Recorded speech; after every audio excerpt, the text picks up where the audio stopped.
Let's take you from your starting set of 6 colours to all of these. With these colours you get to style your clothes, which will remember the colour despite changing them, and you get to customise your furniture. The colours are obtained in sets of 3, which you start off with 2 sets of 3. For ease of understanding, the top group is known as the vibrant colour and the bottom group are soft colours for a total of 24 palettes, which 22 is to collect, excluding the 2 you start with. Here's a list of all their names, which I'll include this image as a link in the description for your help. Feel free to print them off and check them off as you find them. There are 6 vendors to collect these from, varying in price from 100 florins to a hefty 5,000 florin each. Millie is in the main town square where she'll sell you 4 soft pallets of yellow, orange, pink and teal. Mel, our local beekeeper and critter expert, will sell you 3 vibrants of sepia, yellow and ochre. In the Fae realm, still priced at 500 florins, Asphodel will sell you soft emerald and soft green. Across from him you'll find Glorarod sells you another 2 soft pallets of violet and azure, which is blue. The Wisp Mother has 2 vibrant pallets of azure and pink, setting you back 5k of florins. Now's a good time to let you know of my Get Rich in Florin video, which I'll leave linked below. And then there's Igni in the Frozen Plateau, who charges you 5,000 each for 2 colours of scarlet and grey in both vibrant and soft for a total of 4 colours.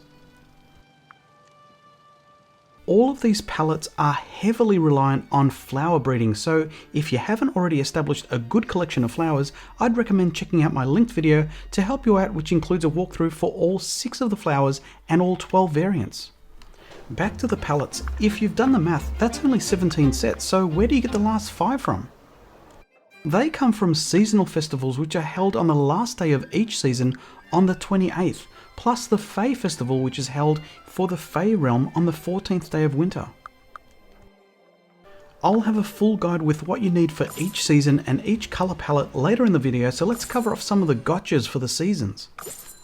The Spring Festival is very heavy on flowers, consisting of the Mayor of Azoria, which calls for a whopping 30 yellow lilies and 30 blue hyacinth. Blue hyacinth are seed pure flowers, so that's easy enough to get, but the yellow lilies need some work. You'll need to have cleared the Floating Ruins dungeon to get these flowers. Well, the blue hyacinth anyway. With the Summer Festival, aka the Hook and Line Festival, our fishing buddy Eddie takes the prime seat in the town hall to sell you a vibrant teal palette. One of the items he needs is a fish that's swimming around on a huge pier near his regular post. Try as you might, you can't get up there. To get there you need the last magic spell of Bash that allows you to bash your way through this volcanic boulder. Once you get up there, you'll find that the fish are too strong and you'll get yanked into the water, so you'll have to have worked your way up to a level 7 fisherman in exchange for a master sword. I mean a master rod. Even Zelda lives on in this video. Mel needs a ton of honeycomb to get his 3 pallets, so here's a cool hack that's going around the internet. Bees are hard to come by, and you might have experimented with a jar of bees. While they make you run screaming, hives will attract bees if they're taken near them. By stashing as many propagation hives in an area, then enclosing a fence around it, allows you to make a jar of bees a little more potent. You can do the same direct with the beehives. Then you can just take them from the hives, or you can leave them in the hives for the honeycomb. You'll catch a bee per hive or propagation. You can choose.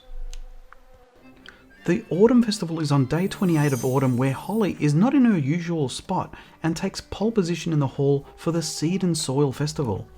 You'll need a whopping 30 apricots for this one, so get your propagation thingamajigs going to breed those hybrid fruits. I'll do a video on this soon, so hit that subscribe to watch for it. Oh, and here's a look at the other autumn items for your shopping list for this one-day sale. Just a short 14 days after the Autumn Festival, we'll get to celebrate the Fae Festival on the 14th day of winter, where Zito is the main man in the town hall. He'll be there to sell you the vibrant violet palette, and here's a quick glimpse at the other cool stuff he's got.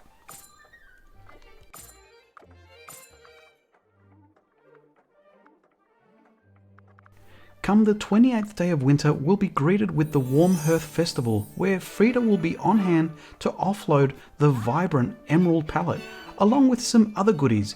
Get them while they're hot. And here's a lightning look at them all. Spend big with florins on hand, but stash away all the bits and bobs that you need for the other purchasables. Winter is the only time to collect oysters, so be sure to collect 30 of those, along with a modest 15 ivory tulips for Millie to collect the soft teal palette. Oh, and a bonus tip for you, use the vortex spell with your staff to make quick work of picking these up.